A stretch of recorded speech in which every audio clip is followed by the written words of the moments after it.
Welcome back to our experience of the Pupkewitz Motorfest that was recently held. In episode 1, we basically showed you the various vehicles that were on the day that fall under the Pupkewitz motor brand, and we just walked along and test drove some of the vehicles and showed you what Pupkewitz has to offer. In episode 2, we continue with the same but with a twist. So what I've decided to do is to, as you are watching along, to also give you some tips on what to consider when you're buying a second-hand vehicle. So in this episode, you will enjoy nice vehicles, but also some solid advice that you can consider when you're looking for a second-hand vehicle.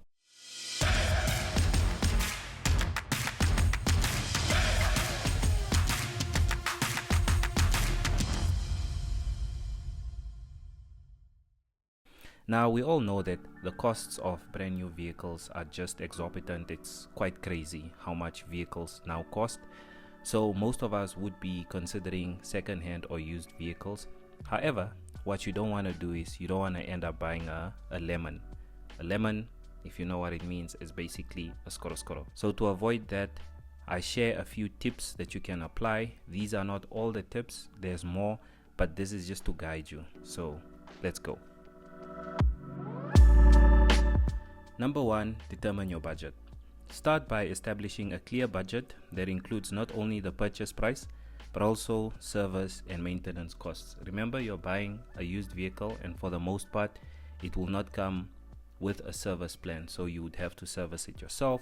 So when you're determining a budget to buy a vehicle, do include your service and your maintenance costs, as well as possible insurance. So if you're saying that you're willing to spend 5,000 on a vehicle, that 5,000 needs to cover your insurance as well as your service and maintenance costs that you will be spending on that vehicle. By determining your budget, this helps you to narrow down your search to vehicles within your financial range, saving you time and ensuring that you focus on what you can afford. Number 2, conduct thorough research. Research is very important, especially in the used market. Look into vehicles within your budget, paying attention to common issues, fuel efficiency, and maintenance costs. Investigate the reliability of the models that you're considering and ensure replacement parts are both readily available and affordable. When you're looking for a used vehicle, please make sure that it's a brand that you can quickly run to Goldwagon or Master Parts and you can get parts for it, especially when you're servicing your vehicle. Also consider whether the vehicle that you're interested in is a theft risk, and I'm speaking about VWs. There was a time where VW emblems and badges as well as the mirrors were just disappearing. People were stealing them. So when you're looking at a vehicle, consider whether it's a huge theft risk to own that vehicle or people don't really care about it. Number 3, buy from a reputable dealer. Yes, we all know that you can quickly log on to Facebook and get a vehicle that someone is selling, but it's advisable that you buy from a dealership that has a reputation to maintain or from someone that you can trust, because this reduces the risks of buying a faulty vehicle. Established dealerships, as I did say, often do comprehensive inspections before selling the cars because their reputation is on the line. Number 4, opt for a common brand. Choosing a well-known brand ensures that replacement parts are easier to source and often more affordable. Popular models also tend to have a reputation for reliability, making them a safer choice.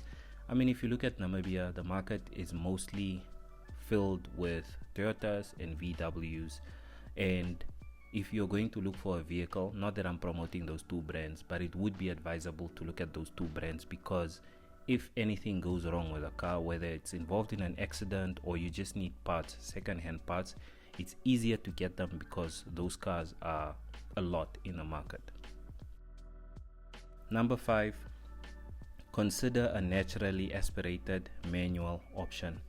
Naturally aspirated engines are typically more durable than turbocharged alternatives as they lack forced induction.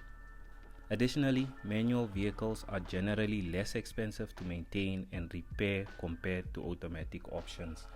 As a first-time buyer in the second-hand market, it's usually advisable that you look at vehicles that don't have turbochargers and that don't have automatic gearboxes, because turbochargers are very expensive to replace and automatic gearboxes can be expensive when they fail. But replacing a clutch kit in a manual gearbox is not a big problem, and almost any mechanic can do that. And by owning a naturally aspirated vehicle, you just have the peace of mind that you won't have any expensive turbo failures. So that's why it's recommended that you look at naturally aspirated manual options. Number 6, invest in an aftermarket warranty. When you're buying secondhand, as I did say earlier, you're usually buying a vehicle that doesn't have a service plan or that doesn't have warranty. So service plan basically just covers your service, your regular changing of oil, changing of your filters, etc. And your warranty usually covers major repairs, such as when your engine gives in or your gearbox gives in. So it's usually advisable that when you're looking at a second-hand vehicle, also look at companies that offer warranties outside of the original warranty. So basically an aftermarket warranty, so that you can just ensure that when the vehicle, because you don't know how the previous owner used the vehicle, if something happens to the vehicle, at least your aftermarket warranty can cover that. But what you need to ensure is you need to read the T's and C's very carefully, so that you know exactly when your aftermarket warranty will kick in and what it covers. Number 7, inspect the vehicle before purchase.